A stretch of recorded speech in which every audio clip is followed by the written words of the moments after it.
बीडच्या विडा या गावामध्ये आज अतिशय आगळ्या वेगळ्या पद्धतीने धुलवड साजरी केली जाते। धुलीवंदनाच्या निमित्ताने विडा गावातला एक जावाई आणला जातो आणि त्या जावायाची अशा पद्धतीने गदर सवारी काढली जाते। संपूर्ण गावभरातून गाढवावरून त्याची मिरवणूक काढली जाते आणि त्यानंतर सन्मान देखील केला जातो। नेमकी परंपरा काय याबाबतची सविस्तर माहिती घेणार आहोत आपण। किती वर्षापासून तुम्ही अशा पद्धतीने जावयाची मिरवणूक काढत आहात आणि यावर्षी देखील काढत आहात? काय नेमकी कधीपासूनची परंपरा? ही परंपरा 90 वर्ष झालं। निजामकालीन आनंदरावजी ठाकूर यांनी आपल्या जावयाला चष्टमस्करीमध्ये या ठिकाणी या गावातून मिरवलं होतं।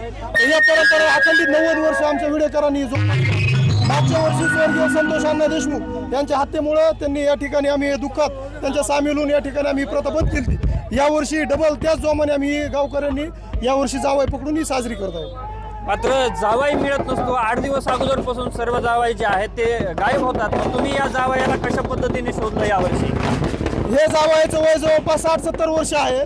ज्या ठिकाणी आम्ही मागच्या 2-3 दिवसापासून आमच्या टीम या ठिकाणी जावई शोधत होत्या, पण जावई या ठिकाणी आम्हाला यावर्षी गावकऱ्याला तुरी देऊन या ठिकाणी सगळे जावई पळून गेले आणि जे जावई आम्ही पकडण्यासाठी गेलो त्यांनी त्या ठिकाणी पळ काढला।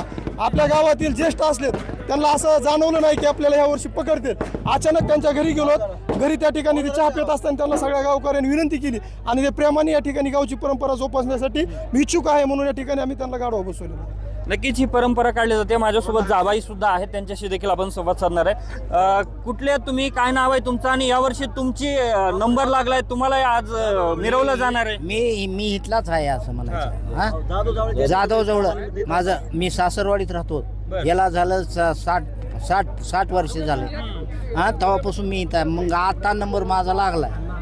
हो, मग तुम्हाला वाटलं होतं का असं तुम्हाला आता उचलून आणतील ना आज आपल्याला मिरवलं जाणार गावात? गपचूप बसलो होतो घरात, मग घरातून बोलवलं बाहेर। आता मी प्रेमानं आलो बाहेर। होय, मग पकडल्यावर काय करायचं, नावीलाच आहे। बरं, आता काय परंपरा आहे माहिती आहे तुम्हाला? कशा पद्धतीने मिरवलं जातं, काय काय केलं जातं आज? आता हे काय आता मी काय सांगू आता याला।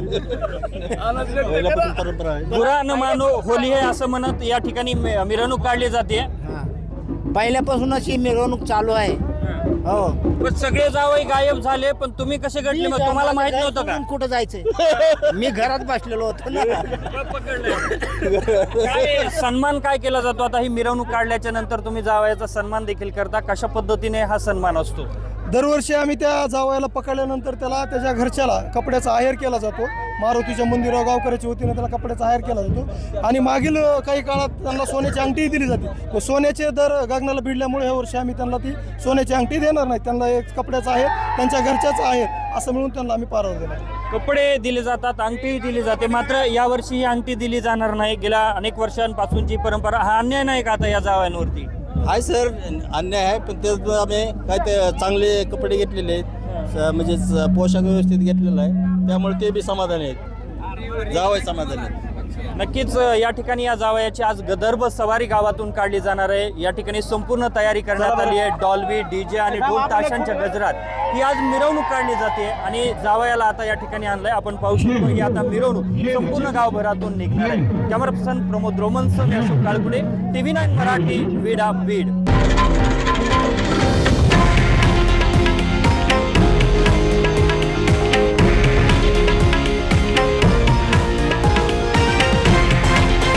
हे आहे देशातील नंबर 1 न्यूज नेटवर्क आणि आपण पाहत आहात TV9 मराठी, एकमेव।